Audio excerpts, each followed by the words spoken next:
Hello friends, स्वागत है आप सबका ग्रेजुएशन वाला पे। आज के वीडियो में बात करने वाले हैं एमजेसी थर्ड हिस्ट्री के बारे में। तो आज के वीडियो में हम एमजेसी थर्ड हिस्ट्री के यूनिट 1 को कंप्लीट करने वाले हैं। यूनिट 1 में जितना भी पढ़ना है उसको कंप्लीट करने वाले हैं। तो जिनका भी हिस्ट्री है और वे थर्ड सेमेस्टर में है तो उनके लिए यह वीडियो है।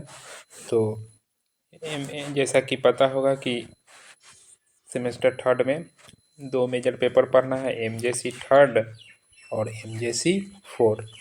तो इसके पहले हम एमजेसी थर्ड और एमजेसी फोर हिस्ट्री सिलेबस को बता चुके हैं। तो अब एक एक करके पहले एमजेसी थर्ड के 5 यूनिट को देखेंगे, उसके बाद एमजेसी फोर हिस्ट्री को भी देखेंगे। तो आज के वीडियो में हम एमजेसी थर्ड के यूनिट 1 को देखेंगे। तो यूनिट 1 में क्या क्या है, तो ये यूनिट 1 में हमको पढ़ना है प्राचीन काल के बारे में। इसके अंतर्गत जैसे पहला है प्राचीन भारत के अध्ययन के स्रोत, पाषाण काल, ताम्रपाषाण काल, हड़प्पा सभ्यता के बारे में पढ़ना है। हड़प्पा सभ्यता के उदय संबंधित विवाद, हड़प्पा सभ्यता की नगर योजना, हड़प्पा सभ्यता की सामाजिक, आर्थिक, राजनीतिक, धार्मिक जीवन, हड़प्पा सभ्यता का पतन। तो यही सब देखने वाले हैं। तो चलिए देखते हैं एक एक करके। तो यूनिट 1 अब आते हैं। पहला टॉपिक क्या है? पहला टॉपिक है 550 ईस्वी तक के प्राचीन भारतीय इतिहास का वैज्ञानिक साहित्य, क्षेत्रीय भाषाएं और धार्मिक साहित्य। चलिए देखते हैं।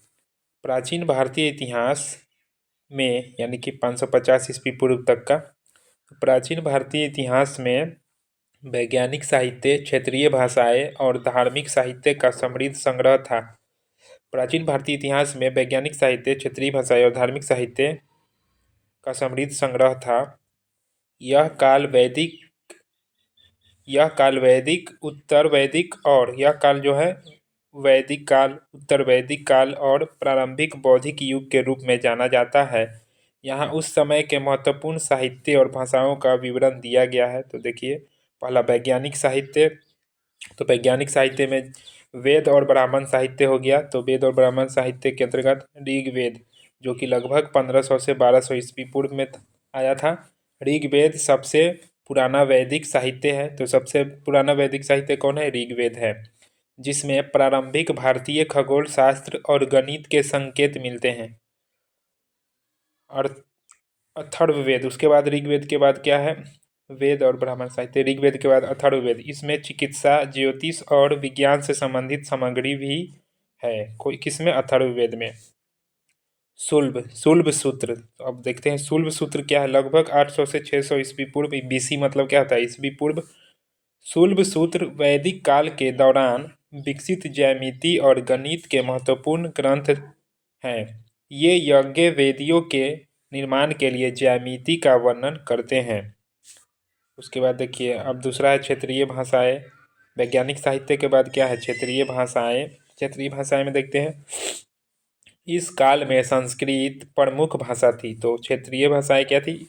इस काल में जो है क्या था? संस्कृत जो है प्रमुख भाषा थी। वेद, उपनिषद और अन्य धार्मिक ग्रंथ संस्कृत में लिखे गए थे। तो ये सब तो सभी संस्कृत में लिखा गया था। इसके अलावा प्राकृत भाषाओं का भी उपयोग होता था, जो विभिन्न क्षेत्रीय बोलियों का रूप था। मौर्य काल में प्राकृत और पाली का विशेष महत्व रहा। तो मौर्य काल में प्राकृत और पाली भाषा का विशेष महत्व था। उसके बाद है द्रविड़ भाषाएं, जैसे कि तमिल। द्रविड़ भाषाएं भी दक्षिण भारत में प्रमुख थी, जिनमें संगम साहित्य लिखा गया। तमिल तो अभी भी बोला जाता है दक्षिण भारत में, तमिलनाडु में। उसके बाद है तीसरा है धार्मिक साहित्य। तो धार्मिक साहित्य में वेद हो गया, जैसे कि ऋग्वेद हो गया, सामवेद। वेद कितना होता है? 4। ऋग्वेद, सामवेद, यजुर्वेद, अथर्ववेद। सबसे पहले ऋग्वेद आया, उसके बाद सामवेद आया, उसके बाद यजुर्वेद आया और सबसे लास्ट में कौन सा वेद आया? अथर्ववेद। तो सबसे पुराना वेद ऋग्वेद और सबसे निम्नतम वेद अथर्ववेद हो जाएगा इसके हिसाब से। तो वेद, ऋग्वेद, सामवेद, यजुर्वेद तथा अथर्ववेद, ये 4 प्रमुख वेद थे, जिनमें हजारों सूक्त और भजन है, जो आर्य समाज के धार्मिक और दार्शनिक दृष्टिकोण को दर्शाता है। उसके बाद उपनिषद है। तो उपनिषद जो है 800 से 500 ईस्वी पूर्व में आया था। उपनिषद धार्मिक और दार्शनिक विचारों के गहन चिंतन का प्रतिनिधित्व करते हैं। वेदों के अंत में इनका स्थान है। तो वेदों के अंत में किनका स्थान है? उपनिषद का। और इन्हें वेदांत कहा जाता है। तो उपनिषद को और किस नाम से जाना जाता है? वेदांत के नाम से भी जाना जाता है। तो ये था हमारा धार्मिक साहित्य हो गया। अब देखिए, अब है बौद्ध और जैन साहित्य। बौद्ध और जैन साहित्य के बारे में, इस अवधि के अंत तक बौद्ध और जैन धर्म का उदय हुआ। त्रिपिटक, त्रिपिटक बौद्ध धर्म में आता है। त्रिपिटक और आगम, आगम जो जैन धर्म में आता है, आगम इस काल के महत्वपूर्ण धार्मिक ग्रंथ थे। बुद्ध चरित और धम्मपद बौद्ध साहित्य के प्रमुख ग्रंथ थे। तो बौद्ध साहित्य के महत्वपूर्ण ग्रंथ कौन थे? बुद्ध चरित और धम्मपद। निष्कर्ष देखते हैं इसका 550 ईस्वी तक के इतिहास का। तो 550 ईस्वी पूर्व तक के भारत के वैज्ञानिक और धार्मिक साहित्य ने न केवल उस समय के सामाजिक और धार्मिक विचारों को आकार दिया, बल्कि बाद के समय के दार्शनिक और सांस्कृतिक विकास पर भी गहरा प्रभाव डाला। इस काल में संस्कृत, प्राकृत और तमिल जैसी भाषाओं का प्रमुखता से उपयोग हुआ, जिससे साहित्य और विचारों का समृद्ध भंडार तैयार हुआ। अब दूसरा देखिए, प्रागैतिहासिक भारत का सर्वेक्षण। अब देखते हैं प्रागैतिहासिक भारत का सर्वेक्षण, जिसके अंतर्गत पाषाण काल हो गया, ये थोड़ा कट गया है साइड से, ये पाषाण काल है। उसके बाद पूरा पाषाण काल, मध्य पाषाण काल, नवपाषाण काल और ताम्र पाषाण संस्कृतियाँ। तो चलिए देखते हैं एक एक करके। प्रागैतिहासिक भारत का सर्वेक्षण। तो प्रागैतिहासिक काल देखते हैं। भारत में प्रागैतिहासिक काल की अवस्था पाषाण काल के रूप में परिभाषित की जाती है। इसे विशेषतः 3 भागों में बांटा गया है। तो प्रागैतिहासिक काल को कितने भागों में बांटा गया है? 3 भागों में। तो प्रागैतिहासिक काल के 3 भाग में बांटा गया है जैसे, और ये तीनों कौन कौन है? पूरा पाषाण काल, मध्य पाषाण काल, नवपाषाण काल। पाषाण काल क्या होता है? मानव सभ्यता के आदि काल को पाषाण काल कहते हैं, क्योंकि इसमें मनुष्य का जीवन पाषाण निर्मित उपकरणों पर निर्भर था। पाषाण यानी कि पत्थरों से, इसलिए इसको पाषाण युग कहते हैं। अब देखिए पूरा पाषाण काल क्या होता है। तो पाषाण के बारे में समझ गए आप। तो देखिए अब प्रागैतिहासिक के तीनों भाग को देखते हैं। पूरा पाषाण काल को देखेंगे, उसके बाद मध्य पाषाण काल और नवपाषाण काल। पहले देखते हैं पूरा पाषाण काल। तो पूरा पाषाण काल क्या है? पूरा पाषाण काल मुख्य रूप से आखेटक और खाद्य संग्राहक युग था। मानव भूमि पर प्लाइस्टोसीन के आरंभ में उत्पन्न हुआ। यह घटन अफ्रीका में 26 लाख वर्ष पहले हुआ था। उसके बाद है मानव के प्राचीनतम अस्तित्व का संकेत।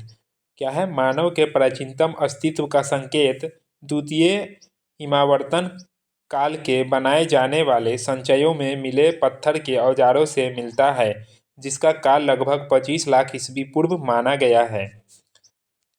उसके बाद है महाराष्ट्र के बोरी नामक स्थान से प्राप्त साक्ष्यों के आधार पर मानव की उपस्थिति 14 लाख वर्ष पूर्व मानी जाती है।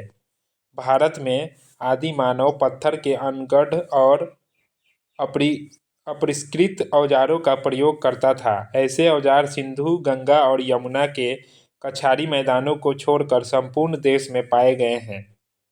उसके बाद भारत की पुरापाषाणकालीन सभ्यता का विकास। भारत की पुरापाषाणकालीन सभ्यता का विकास प्लाइस्टोसीन काल या हिमयुग। उसके बाद आते हैं हिमयुग क्या है? विकास प्लाइस्टोसीन काल या हिमयुग में हुआ था। भारत में लक्षित मानव की प्रथम उपस्थिति मध्य प्लाइस्टोसीन अर्थात 5 लाख वर्ष से पूर्व नहीं थी। पुरापाषाण काल की अवधि को देखते हैं।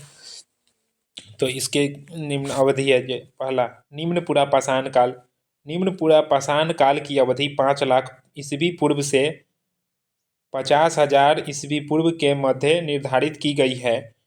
कुल्हाड़ी या हस्तकुठार, विदारनी और खंडक का उपयोग इस काल की विशेषता है।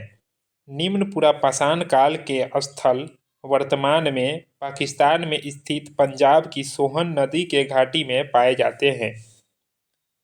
इस काल के औजार यूपी यानी कि उत्तर प्रदेश मिर्जापुर जिले के बोलन घाटी में भी पाए गए हैं। हस्तकुठार द्वितीय हिमालयी अंतर अंतर्हिमावर्तन के समय के जमाव में मिले हैं। इस अवधि में जलवायु में नमी कम हो गई थी। इस अवधि में जलवायु की जो नमी है क्या हो गई थी, कम हो गई थी। उसके बाद इसका कालखंड किसमें है, मध्य पुरापाषाण काल है इसका। इसकी अवधि 50,000 ईस्वी पूर्व से 40,000 ईस्वी पूर्व के मध्य निर्धारित की गई है, मध्य पुरापाषाण काल। इस काल में उद्योग मुख्यतः पत्थर की पपड़ी से बनी वस्तुओं का था। ये पपड़ियाँ संपूर्ण भारत में पाई गई है। इस काल के मुख्य औजार फलक, वेधनी, छेदनी और खुरचनी है। इस काल के स्थल जिस क्षेत्र में मिलते हैं उसी क्षेत्र में निम्न पुरापाषाण स्थल भी पाए जाते हैं। उसके बाद तीसरा है उच्च पुरापाषाण काल। तो पुरापाषाण काल को देख रहे हैं, निम्न पुरापाषाण काल, मध्य पुरापाषाण काल और ये हो गया उच्च पुरापाषाण काल, जो कि प्रागैतिहासिक का हिस्सा है। इसकी अवधि 40,000 ईस्वी पूर्व से 10,000 ईस्वी पूर्व के मध्य निर्धारित की गई है। इस युग में आर्द्रता कम थी। इस अवस्था में विस्तार हिम युग की उस अंतिम अवस्था के साथ रहा जब जलवायु अपेक्षाकृत गर्म हो गई थी। उसके बाद है नए चमक उद्योग की स्थापना और आधुनिक प्रारूप के मानव का उदय इस काल की मुख्य विशेषता थी। इस काल में मानवों के उपयोग के लिए गुफाएं और शैलाश्रय मानवों के उपयोग के लिए गुफाएं और शैलाश्रय भोपाल से दक्षिण में 40 किलोमीटर दूर भीमबेटका से मिले हैं। गुजरात के टिब्बों के ऊपरी पुरापाषाणीय भंडार भी मिला है, जिसकी विशेषताएं हैं शुल्कों, फलकों, शंखनियों और खुरचनियों का अपेक्षाकृत अधिक मात्रा में पाया जाना। उसके बाद है मध्य पाषाण काल। अब दूसरा आ गया, प्रागैतिहासिक का दूसरा भाग आ गया, दूसरा प्रकार। पुरापाषाण काल देख लिए, अब ये है मध्य पाषाण काल। तो मध्य पाषाण काल को देखते हैं। इसके अंतर्गत आखेटक और पशुपालक से संबंधित काल था। मध्य पाषाण काल किससे संबंधित था? आखेटक और पशुपालक से संबंधित काल था।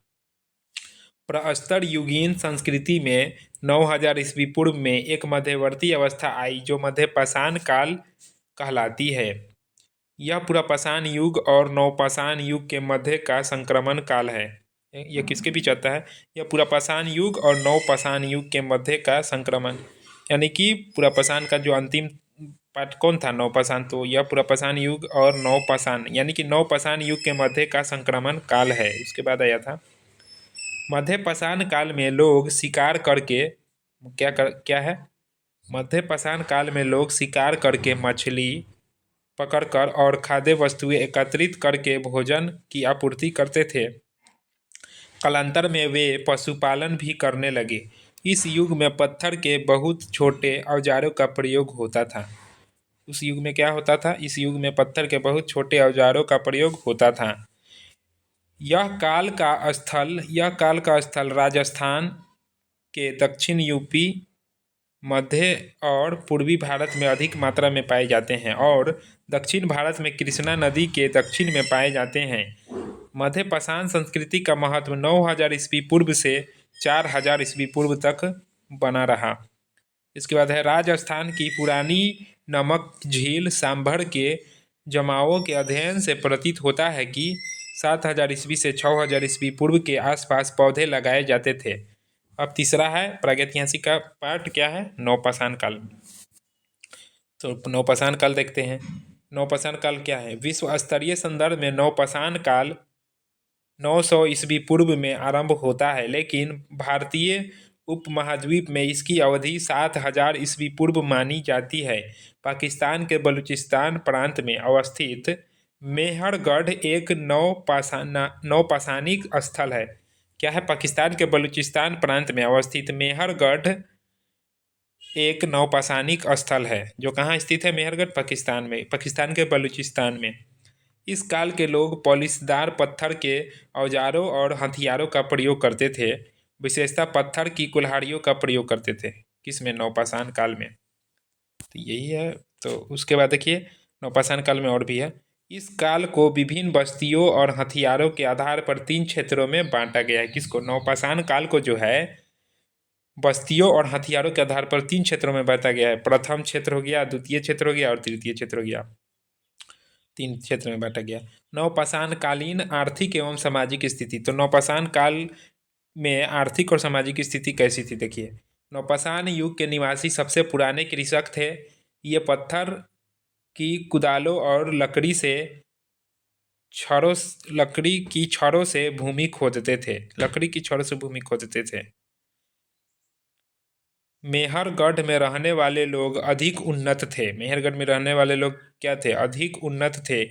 वे गेहूं, जौ और रुई की खेती करते थे। इस काल में सेल्ट, कुल्हाड़ियाँ, बसूले, छेनी आदि औजार उड़ीसा और छोटा नागपुर के पहाड़ी क्षेत्रों से प्राप्त हुए।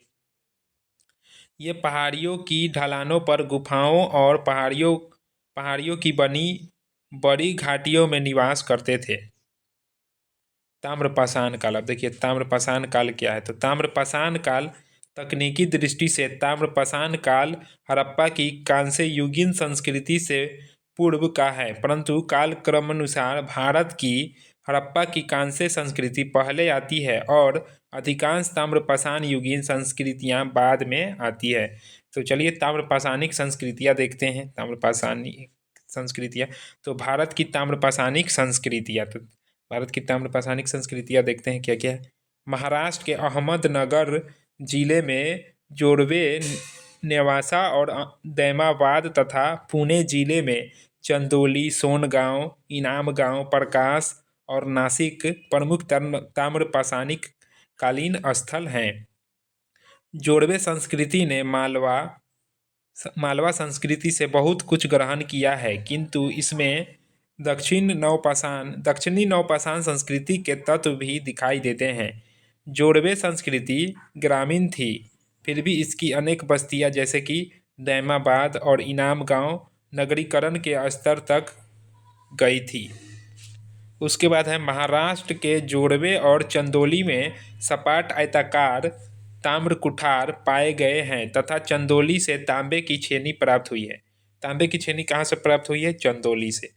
अब है उसके बाद दैमाबाद की ख्याति बड़ी संख्या में कांसे की वस्तुओं की उपलब्धि के लिए है। इनमें से कुछ वस्तुओं पर हड़प्पा संस्कृति का प्रभाव स्पष्ट होता है। उसके बाद देखिए क्या है। इनाम गांव ताम्रपाषाण युग की एक बड़ी बस्ती थी। इनाम गांव ताम्रपाषाण युग की क्या थी? एक बड़ी बस्ती थी। यहाँ पर 100 से भी अधिक घर और अनेक कब्रें पाई गई हैं। यह बस्ती किलाबंद है और खाई से घिरी हुई है। ताम्रपाषाण युग के लोग प्रायः पक्की ईंटों से परिचित नहीं थे। क्या थे वे लोग? परिचित नहीं थे कच्ची ईंटों से। पक्की ईंटों से परिचित नहीं थे, कच्ची ईंटों से परिचित है। अनेक ताम्रपाषाण स्थल प्रयागराज जिले के विंध्य क्षेत्र से प्राप्त हुए हैं। पूर्वी भारत में गंगा तटवर्ती चिरांद के अतिरिक्त बर्धवान जिले के पांडु, राजार, ढिब्बी और पश्चिम बंगाल के भी बीरभूम जिले में महिषादल उल्लेखनीय हैं। उसके बाद बिहार में सेनुवार, सोनपुर और ताराडीह तथा पूर्वी उत्तर प्रदेश में खैराडीह और नरहन प्रमुख ताम्रपाषाणिक स्थल है। आहार संस्कृति के लोग प्रारंभ से ही धातु कर्म जानते थे। आहार का प्राचीन नाम ताम्बवती अर्थात तांबा वाली स्थान है। आहार संस्कृति का काल 2100 और 1500 ईस्वी पूर्व के मध्य माना जाता है। 2100 से 1500 ईस्वी पूर्व के मध्य माना जाता है तांबा वाली स्थान। और गिलुंद इस संस्कृति का स्थानीय केंद्र माना जाता है। किसका? ताम्रपाषाण का। नौदा टोली, एरन और नगदा में पाई गई मालवा संस्कृति 1700 ईस्वी पूर्व से 1200 ईस्वी पूर्व हड़प्पा संस्कृति से पृथक मानी जाती है। मालवा और राजस्थान में मिली रूढ़ शैली में बनी मिट्टी की वृषभ मूर्तिकाएं यह सूचित करती है कि वृषभ धार्मिक पंथ का प्रतीक था। वृषभ क्या था? धार्मिक पंथ का प्रतीक था। तिथिक्रमिक दृष्टिकोण से गणेश्वर स्थल विशेष रूप से अवलोकनीय है। यह राजस्थान की खेतरी ताम्रपट्टी के सीकर झुंझुनू क्षेत्र के तांबे की समृद्ध खानों के निकट स्थित है। गणेश्वर के जमाव को 2800 ईस्वी पूर्व से 2200 ईस्वी पूर्व का माना जाता है, इसलिए इसकी बहुत सी वस्तुएं परिपक्व हड़प्पा संस्कृति से पूर्व की हैं। राजस्थान के कालीबंगा और हरियाणा की बनावली की प्राक हड़प्पीय अवस्था स्पष्टता ताम्रपाषाणिक है। ताम्रपाषाण युग के कुछ कृषक समुदाय सिंधु के बाढ़ वाले मैदानों की ओर बढ़े, उन्हें वहां कांसे का तकनीकी ज्ञान प्राप्त हुआ और वे नगरों की स्थापना में सफल हुए। उसके बाद क्या है, अब देखिए भारत के मध्य क्या है, हाँ ठीक है, भारत के मध्य और पश्चिमी क्षेत्रों में ताम्रपाषाण संस्कृतियाँ 1200 ईस्वी पूर्व से 1000 ईस्वी पूर्व तक आते आते समाप्त हो गई। इसमें केवल जोड़वे संस्कृति 700 ईस्वी पूर्व तक जीवित रहा। तो यही था, तो प्राचीन भारत के बारे में पढ़ लिया। अब देखिए, अब हड़प्पा सभ्यता के बारे में पढ़ते हैं। हड़प्पा सभ्यता के उदय से संबंधित विवाद। तो इसके उदय से संबंधित क्या विवाद थे हड़प्पा सभ्यता के, तो उसको देखते हैं। हड़प्पा सभ्यता क्या है, एक बड़ी सभ्यता है, प्राचीन सभ्यता है भारत की। हड़प्पा सभ्यता के उदय से संबंधित विवाद। हड़प्पा सभ्यता यानी कि जिसे सिंधु घाटी सभ्यता के भी नाम से जाना जाता है, तो सिंधु घाटी सभ्यता तो आप सब जानते होंगे। हड़प्पा सभ्यता यानी सिंधु घाटी सभ्यता का उदय लगभग 2600 ईस्वी पूर्व से 1900 ईस्वी पूर्व के बीच माना जाता है। तो सिंधु घाटी सभ्यता का उदय कब से कब तक माना जाता है, 2600 ईस्वी पूर्व से 1900 ईस्वी पूर्व, यानी 2600 बीसी से 1900 बीसी तक माना जाता है। और हड़प्पा सभ्यता और सिंधु सभ्यता दोनों एक ही है। हड़प्पा सभ्यता को ही सिंधु सभ्यता के नाम से जाना जाता है, लेकिन इसके उदय को लेकर विद्वानों में मतभेद है। लेकिन इसके उदय को लेकर अनेकों विद्वान का अलग अलग मत है, इसलिए सभी विद्वानों में मतभेद है। तो देखिए क्या क्या है। प्रमुख मत क्या, स्थानीय विकास का सिद्धांत। तो इसके अनुसार जो है विद्वान स्थानीय विकास का सिद्धांत, इसमें देखिए विद्वान R.D. बनर्जी और मार्शल, इनका क्या मत था हड़प्पा सभ्यता को लेकर। हड़प्पा सभ्यता का विकास भारत की स्थानीय नवपाषाण एवं ताम्रपाषाण संस्कृतियों से हुआ। और उसके बाद दूसरा देखिए, बाहरी प्रभाव का सिद्धांत के अंतर्गत कुछ विद्वानों का मानना है कि मेसोपोटामिया सभ्यता का प्रभाव पड़ा। तो मेसोपोटामिया सभ्यता का भी प्रभाव पड़ा किस पे, सिंधु घाटी सभ्यता पर। एक इनका मत है बाहरी प्रभाव का सिद्धांत, कुछ विद्वानों का मानना था।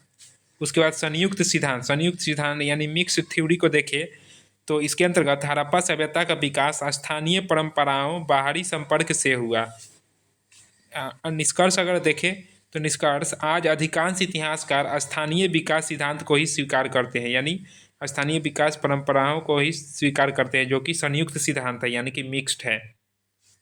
बहुत अनेक सारे विद्वानों का मानना है और इसी का मिक्सचर के बाद ये निष्कर्ष निकाला गया, हड़प्पा सभ्यता का विकास स्थानीय परंपराओं बाहरी संपर्क से हुआ। समझ गए होंगे कि कैसे विकास हुआ हड़प्पा सभ्यता का। अब बात है हड़प्पा सभ्यता की नगर योजना। तो हड़प्पा सभ्यता की नगर योजना को देखते हैं। तो हड़प्पा सभ्यता की सबसे बड़ी विशेषता इसकी उन्नत नगर योजना थी। तो इसकी सबसे बड़ी विशेषता क्या थी कि इसका जो नगरीय योजना था ना, एकदम उत्तम किस्म का था, उन्नत था, यानी कि विकसित था। मुख्य विशेषता, इसकी विशेषताएं क्या थी, हड़प्पा सभ्यता की नगर योजना की मुख्य विशेषताओं को देखते हैं। देखिए, नगरों का विभाजन देखिए, दुर्ग क्षेत्र, ऊंचा भाग, प्रशासनिक व धार्मिक कार्य। जो ऊंचा भाग था ना, वो किसके लिए था, प्रशासनिक व धार्मिक कार्य के लिए। उसके बाद निचला नगर यानी लोअर टाउन, आम जनता का निवास। तो लोअर टाउन, निचला नगर में कौन था, आम जनता का निवास था। और ऊपर में, सबसे ऊपर वाले में उसको दुर्ग क्षेत्र कहा जाता था, ऊंचा भाग था, प्रशासनिक व धार्मिक कार्य होता था वहाँ पे। ग्रिड प्रणाली, सड़कें एक दूसरे को समकोण राइट एंगल पर काटती थी। क्या था, ग्रिड प्रणाली वाला रोड था ये। ग्रिड प्रणाली समझते हैं, देखिए जैसे ये हो गया, ये ग्रिड प्रणाली हो गया ये। तो सड़कें एक दूसरे को समकोण यानी कि राइट एंगल पर काटती थी, यानी कि 90 डिग्री पे काटती थी। देखिए ऐसे था रोड, ऐसे एकदम समकोण काट रहा है ना 90 डिग्री पे, तो इसी को बोलते हैं ग्रिड प्रणाली। तो ग्रिड प्रणाली वाला सड़क था, हड़प्पा सभ्यता में।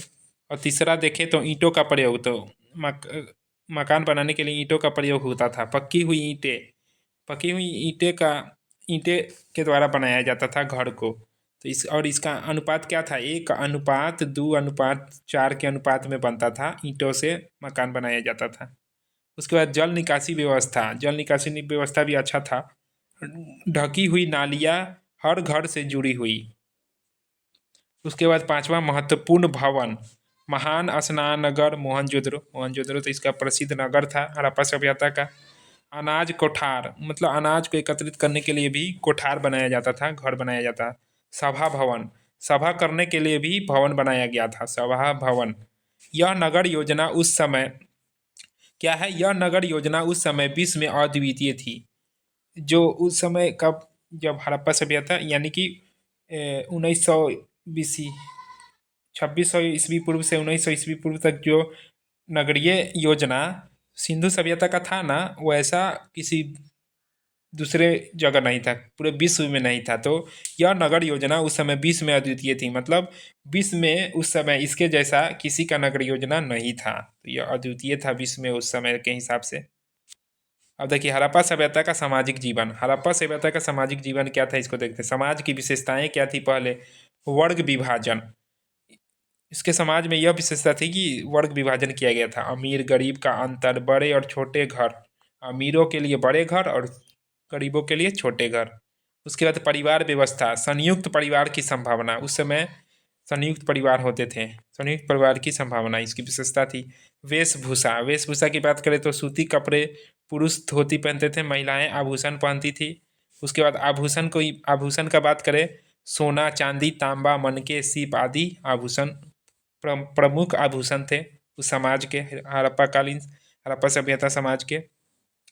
मनोरंजन का बात करें तो मनोरंजन के लिए पासा, खिलौने, नृत्य, उस समय नृत्य तो बहुत होता था और संगीत था मनोरंजन के लिए। अब हड़प्पा सभ्यता का आर्थिक जीवन, तो हड़प्पा सभ्यता का आर्थिक जीवन को देखते हैं। हड़प्पा सभ्यता की अर्थव्यवस्था कृषि, पशुपालन, उद्योग और व्यापार पर आधारित था।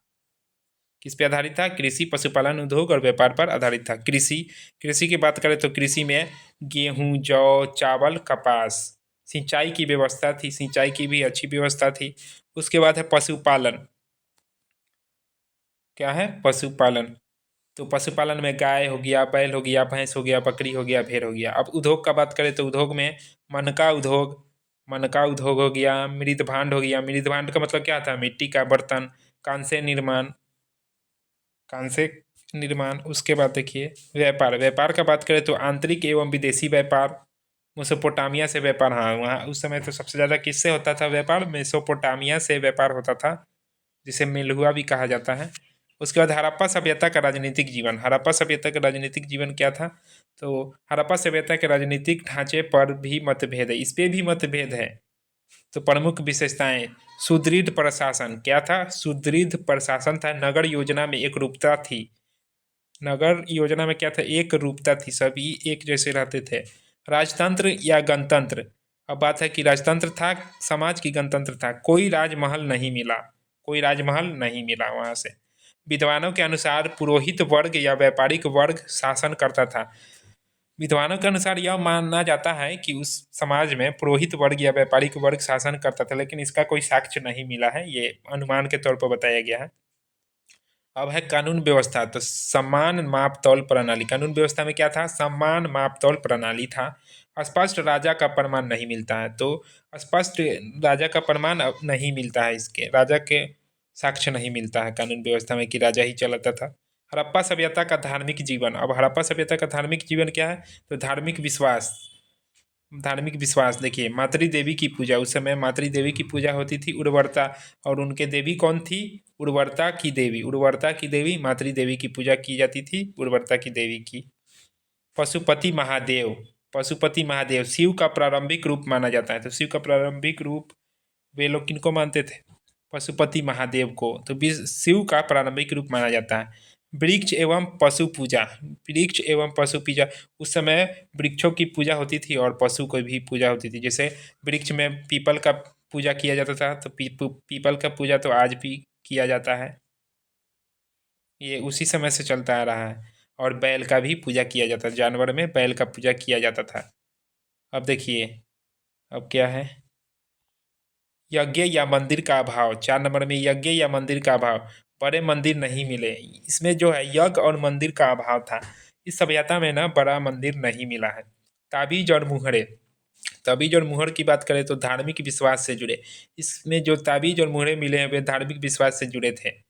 उसके बाद है हड़प्पा सभ्यता का पतन। अब लास्ट में तो पतन होना ही है, हड़प्पा सभ्यता का पतन।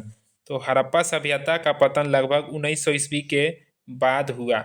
मतलब काल क्या था, 2600 ईस्वी पूर्व से, 2600 ईस्वी पूर्व से 1900 ईस्वी तक इसका एकदम अच्छा चल रहा था। उसके बाद इसका धीरे धीरे पतन शुरू हो गया। इसका पतन कब शुरू हुआ, 1900 ईस्वी पूर्व आने के बाद।